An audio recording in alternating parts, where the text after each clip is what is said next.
ओडिशा में किसान नेता की गिरफ्तारी के बाद से सियासी पारा चढ़ता जा रहा है। किसान नेता ने ऐसा आरोप लगाया है जिसके बाद से हलचल मच गई। किसान आंदोलन को लेकर एक नया विवाद अब तूल पकड़ चुका है। किसान नेता राकेश टिकैत और राष्ट्रीय जनता दल के सांसद सुधाकर सिंह को आंदोलन में जाने से रोके जाने का मामला अब राजनीतिक मुद्दा बनता दिख रहा है। इस स्टोरी में आपको बताएंगे क्या ओडिशा में राकेश टिकैत के साथ बदसलूकी हुई और क्यों किसान नेता ने पुलिस प्रशासन पर लगाए हैं गंभीर आरोप। साथ ही पुलिस प्रशासन का क्या कहना है। नमस्कार, आप देख रहे हैं अंकुश, मैं हूं आपके साथ दिव्या सिंह। दरअसल मामला जुड़ा है ओडिशा में भुवनेश्वर से। किसान नेता राकेश टिकैत और राष्ट्रीय जनता दल के सांसद सुधाकर सिंह से, जो किसान आंदोलन को समर्थन देने के लिए यहाँ पहुँच रहे थे, लेकिन दावा है कि उन्हें रास्ते में ही रोक दिया गया और फिर पुलिस उन्हें अपने साथ गेस्ट हाउस ले गई। अब यहाँ से कहानी दो हिस्सों में बढ़ जाती है। एक तरफ टिकैत और सुधाकर सिंह का आरोप और दूसरी तरफ पुलिस प्रशासन की सफाई। राकेश टिकैत का कहना है कि उन्हें न सिर्फ रोका गया बल्कि गेस्ट हाउस में ठीक से रखा भी नहीं गया। उनका आरोप है कि उन्हें दूसरे लोगों से मिलने नहीं दिया गया, यहाँ तक कि खाने पीने की भी सही व्यवस्था नहीं थी। टिकैत सीधे सीधे ये सवाल उठा रहे हैं कि अगर कोई किसान नेता किसानों के समर्थन में जा रहा है तो उसे इस तरह से क्यों रोका जा रहा है? क्या ये लोकतांत्रिक तरीके हैं?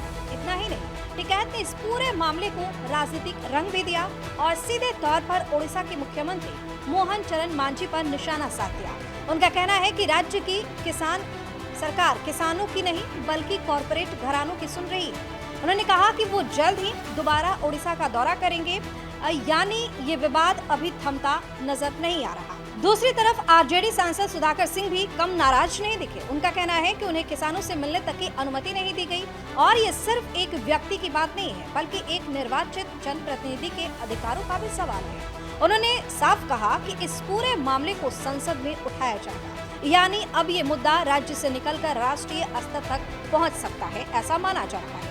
लेकिन अब जरा पुलिस का पक्ष भी समझ लेते हैं क्योंकि उसे भी जानना बेहद जरूरी है।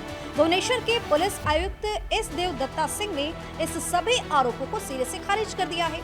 उनका कहना है कि न तो किसी को गिरफ्तार किया गया और न ही किसी के साथ बदसलूकी हुई है। उनके मुताबिक गेस्ट हाउस में पुलिस की मौजूदगी सिर्फ सुरक्षा कारणों से थी। खासकर एक सांसद की सुरक्षा को ध्यान में रखते हुए ये सारी चीजें की गई। पुलिस का ये भी कहना है कि जिस किसान सभा में ये नेता शामिल होने जा रहे थे उसकी तारीख में बदलाव हो चुका था। रैली मंगलवार की जगह सोमवार को ही हो गई थी और इसी दौरान कुछ हंगामा भी देखने को मिला था, जिसके बाद कुछ किसानों को हिरासत में लिया गया, लेकिन टिकैत और सुधाकर सिंह को नहीं गिरफ्तार किया गया। सीधे सीधे पुलिस का ये कहना है। अब यहाँ सवाल ये उठता है कि सच क्या है? क्या वाकई किसान नेताओं को रोका गया या फिर ये सिर्फ सुरक्षा और प्रोटोकॉल का मामला था? और सबसे अहम बात, क्या किसानों से जुड़े मुद्दों पर आवाज उठाना अब इतना मुश्किल हो गया है कि नेताओं को भी रास्ते में रोक दिया जाए? देखिए, इस पूरे मामले में सच्चाई जो भी हो, लेकिन एक बात साफ है, किसान आंदोलन अभी खत्म नहीं हुआ। वो अलग अलग राज्यों में अलग अलग रूप में सामने आ रहा है। हर बार इसके साथ राजनीति भी जुड़ जाती है। तो आने वाले दिनों में ये देखना दिलचस्प होगा कि क्या राकेश टिकैत दोबारा ओडिशा जाते हैं, जैसा कि उन्होंने कहा है। क्या संसद में ये मुद्दा गूंजता है जैसा कि सुधाकर सिंह ने कहा है, और क्या राज्य सरकार इस विवाद पर कोई ठोस जवाब देती है या फिर ये मामला भी बाकी मुद्दों की तरह धीरे धीरे ठंडा पड़ जाएगा? आप अपनी राय हमें कमेंट करके बताएं। चैनल को सब्सक्राइब करें, वीडियो को लाइक और शेयर करें। बहुत बहुत धन्यवाद।